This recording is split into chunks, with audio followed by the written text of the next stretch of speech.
Okay, I think some of you are already sick of this quote which I came up with recently, but there's an entire story behind it. You're probably going to hear the whole thing throughout this episode, or at least broken up into fragments. Sometime last year, at the height of the pandemic here in Singapore, I actually texted some people whom I haven't met for a long time without any agenda, and just genuinely wanted to check if they were doing fine. While the happy ending was supposed to be catching up with all of them and having a good laugh, that wasn't the case. In one of my previous episodes, I spoke about this experience. And yes, there were some people whom I struggled to even hold a conversation with, even though we used to be great friends in the past. Yet there were others whom I haven't met in more than a decade that were only too happy to catch up with regularly. And speaking of catching up, if you're listening to this episode and you want to catch up, all you need to do is to slip me a DM and I'll be more than happy to find some time for you. In this episode, I'm going to be talking about this and how we can improve our past and future relationships.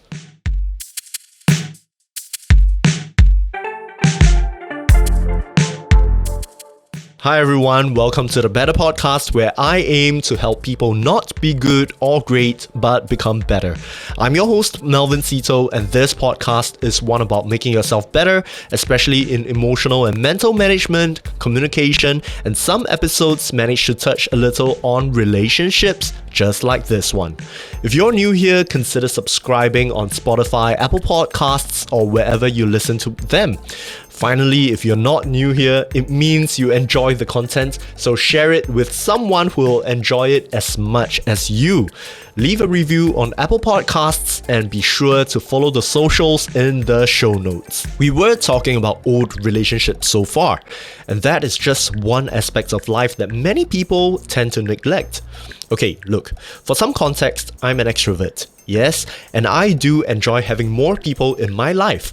But I do recognize that life will catch up, and we will more certainly than not lose many connections we have made in the past.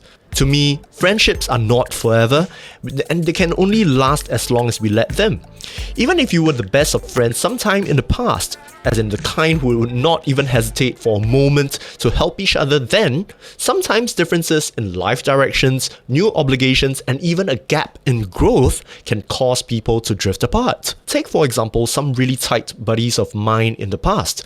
From our teens to our early 20s, we would just text a time and everyone would know where to turn up every single night. Since then, we started working, some got married, some had children, and everyone just got busier. For at least 5 years, we carpooled, we met every day, we knew each other's problems, we helped each other. But in just 5 years, that came to an end.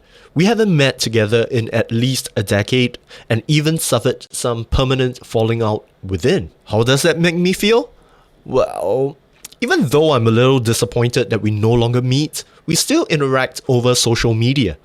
I'm confident in the spirit of bonds, and I'll be happy to meet every single one of them again one day. I'm not at all sad that we have drifted apart, but I'm also happy for the space that was made for new connections. You heartless soul, Melvin.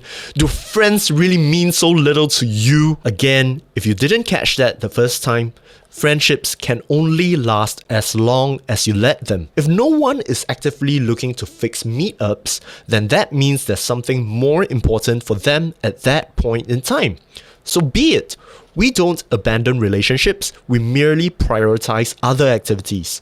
I don't think we need to feel guilty about those, especially when we are expanding our lives, growing in other areas. Of course, when an opportunity arises, it is upon us to open ourselves to it as well. I was in a WhatsApp group with some friends I used to party with quite a bit back in the day. After missing a few gatherings one day, I was removed from the group chat suddenly. Even though I replied to the messages every now and then. Well, these are friends whom I didn't get the opportunity to meet up with for some time. And during my reaching out to some of them, I felt it was impossible to reconnect with some of them already. Am I sad? No. However, reflecting on it, I believe life is filled with choices at every moment. When it comes to friends we rarely get a chance to speak to, the best we can do is to let life with them resume and not write them off just because they didn't contact you. What I want to bring special mention to is that none of us made special steps to ensure we still meet up. Life is tough, but we can also take special steps to make sure a group of friends stay tight. Take for example, yes, a shout out to my decade-long friends, Neville, Jesse, and Aloha. There's a lot of serendipity involved here though. Jesse's birthday is on the 22nd of February, Neville's is on the 26th of May, mine is on the 22nd of August, and Aloha's is on the 26th of November. Kudos to Neville who found out that our birthdays happen to be exactly 3 months apart with common dates. So we pledged to meet every single quarter to all come together for a meal or just to hang out, with each meetup ending with us fixing our next one. And because of that, we are always kept up with each other's lives. We celebrate our achievements together, we help each other with problems, we even recommend cleaning products to each other. It seems mundane, but I really enjoy seeing how we are all growing.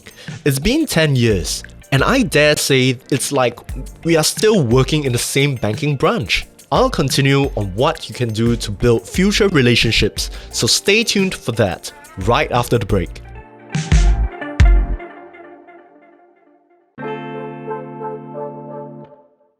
Welcome back! Before I move on to what you can do to build future relationships, I want to give a quick shout out to Grab for making this episode possible. Grab has made strides in doing what they can for communities in Southeast Asia by creating empowering programs in digital enablement, providing sources of income, and creating quality of life improvements to consumers. Check out the new Pay Later function where big purchases can be broken down into 3 bite-sized installments with 0% interest. And of course, no hidden fees as well. Terms and conditions apply. So I mentioned how Grab made this episode possible. Through the NAS Academy and Grab for Good program, I was assigned to interview a Grab driver partner. For the non-Southeast Asian listeners, replace Grab with Uber and you get the idea. Anyway, our team was assigned a driver, let's call her R, to speak to for a unique story about her. I was really happy that my driver partner was a part-timer, and get this, she's an art curator and an artist.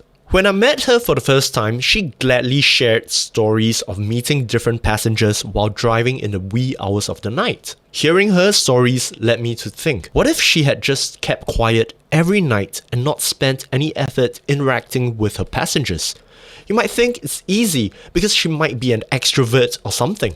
But no, she might be an introvert after all, seeing how she lost a little energy the moment our third group member arrived and she had to get to know him too. She even picked up a lady who introduced her to her husband, who's an artist and had quite a few works that were curated and sold at R's latest art show.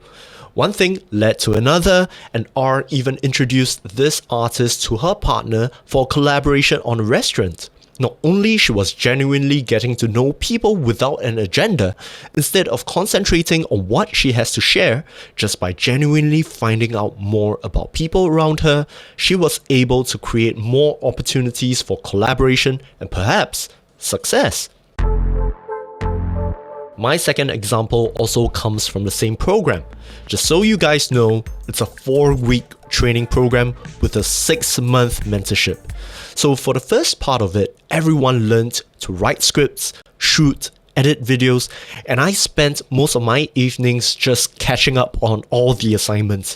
It was tough, but I got through, submitted all of them, and after the 4 weeks, of course, there were batchmates who couldn't commit through the entire course. That's understandable. And then there were those who just officially graduated, kept to themselves, and I don't see them anymore. On the other hand, there were a few, including myself, who really got involved with the community. First on a WhatsApp group, which was filled to capacity, and now on the Discord server. There were also alumni activities happening every single day, which were not only insightful, empowering, and more importantly, fun. It was through these sessions with the community that I got to meet so many like-minded new people, and now we are creating regular video content and even challenging each other to do our own through challenges, accountability groups, and even just sheer motivation. I don't know about anyone else, but my life has been so enriched. I'm more motivated than ever to create more content, and in the latest update, we have a fortnightly live show when we have a chat with each other, and guess what? More people has been keen to join us in this collaborative effort. I've since made friends from all over the world that not only have common interests, but will be walking on this journey with me to achieve our own callings in content creation. What I learned is we are truly better together.